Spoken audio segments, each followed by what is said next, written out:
Bago maging haligi ng Philippine Billiard Community, kinilala muna bilang the Nightclub King si Perry Mariano, ang negosyanteng tinambangan sa EDSA Timog.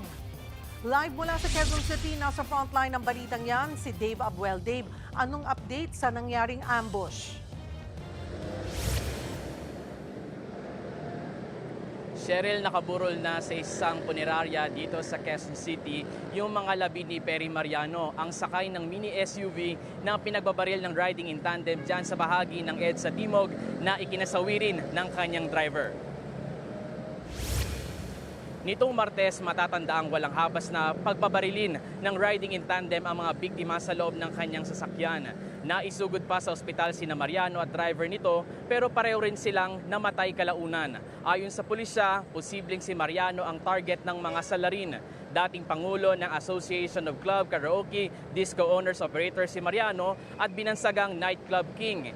Ilan sa mga club niya noon ay ang Thunderdome, Ihawig, Omerta at Gigolo. Kalaunay kinilala ding billiards icon si Mariano na nakilala sa pagsuporta sa mga kampyong manlalaro ng billiards. Sa isang Facebook post, sinabi ng anak nito na inalay ni Mariano ang buhay niya sa billiards at nagbigay suporta at oportunidad sa mga manlalaro. Tumanggi mang humarap sa media, sinabi ng anak ni Mariano na lubos ang kanilang pagdadalamhati sa nangyari. Ganyan din ang nararamdaman ng mga kaanak at kaibigan ni Norberto Orimaco, ang kasamang driver ni Mariano. Ayon sa kinakapatid ni Orimaco, posibleng mamayang gabi o bukas ng umaga magsisimula ang burol nito. Panalangin nila ang agarang hustisya sa pamamaril. Pakinggan natin ang pahayag ng kinakapatid ng biktima. Wala kayong mga puso, hindi kayo tao.